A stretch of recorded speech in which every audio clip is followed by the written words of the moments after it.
Today on Unboxed Daily, we're bringing you a special treat, an in-depth look at the newly released Samsung Galaxy S9 and S9 Plus. What are the new features? Is it worth your time and energy? Well, heck, let's find out. It's time for Unboxed Daily. Welcome to Unboxed Daily. I'm your host, Jason. A pleasure to see you as always. And today, yes indeed, you heard right, we are bringing you lots of great details from your favorite product reviewers and unboxers who are on the ground at Mobile World Congress, bringing us all the great details on Samsung's newly released Galaxy S9 and S9 Plus.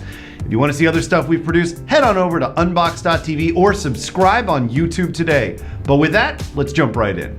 All right, first things first. Before we look at technical details, we gotta know, how good does the phone look? What are the new colors it comes in? Well, here to answer those questions is your average consumer, who, like many others, got an early look at the phones and had some pretty positive things to say about the new look. Like previous models, the S9 is going to be coming in with a 5.8-inch display, and the S9 Plus is coming in at 6.2 inches long. And of course, we've got that beautiful infinity display with vibrant colors thanks to that Super AMOLED display. Now, the phone's going to be coming in three colors: midnight black, lilac purple, and coral blue. There's also going to be this gray option available, but that's outside of the US. All right, I want to know what that version outside the US is going to look like, but still, great screen size, great screen resolution, and great color selections. Plus, they all come with the Snapdragon 845 processor, so we're off to a good start. One of the major complaints about the S8 was the placement of the fingerprint sensor on the back.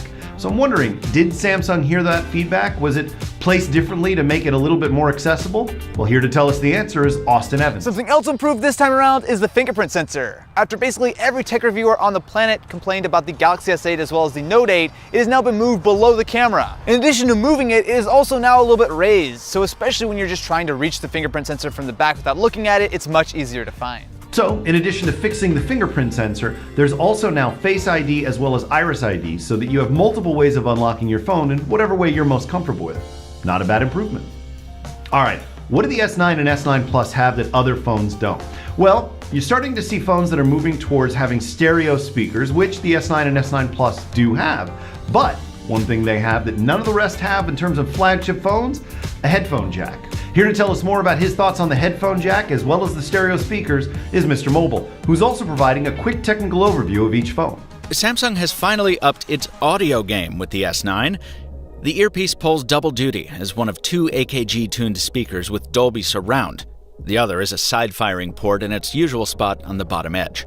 Samsung says the combined output is 1.4 times louder than the S8, which makes sense, double the speakers, right?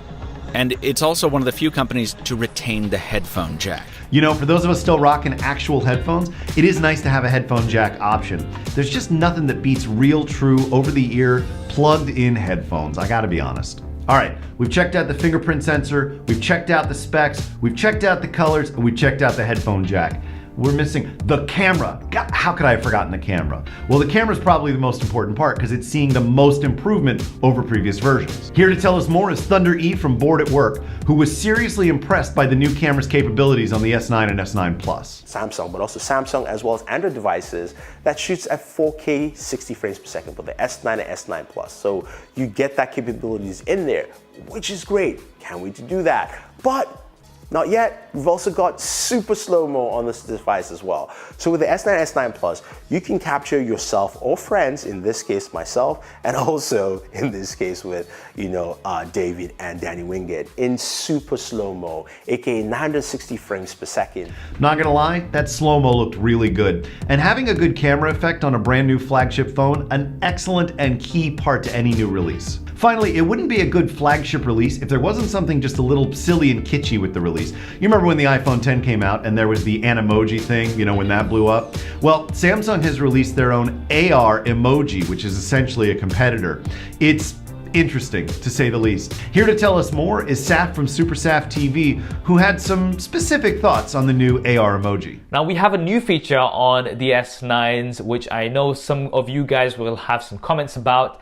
And it's called AR Emoji. So AR Emoji is basically a 3D caricature of yourself on your phone, and it's gonna make this by using a picture of yourself. Now mine didn't work too well in the demo, so I'm probably gonna have to try it again and do some more tweaks. But once you have your AR Emoji in place, the S9s are gonna look for 100 facial features and give your AR emoji realistic expressions. You'll then be able to share those with your friends and family using things like WhatsApp and Facebook. Don't get me wrong, that could be an impressive piece of technology, but can it be used to sing Bohemian Rhapsody? I see a little silhouette of a man. Scaramouche, will you do the fandango? Thunderbolt and lightning, very, very frightening me. Galileo, Figaro. Magnifico! Well, that's it for our look at the S9 and S9 Plus. What do you think? Is it worth picking up Samsung's new flagship phone, or are you going to wait for the next generation? Either way, if you want to check out other stuff we've produced, head on over to unboxed.tv or look us up on the iOS store.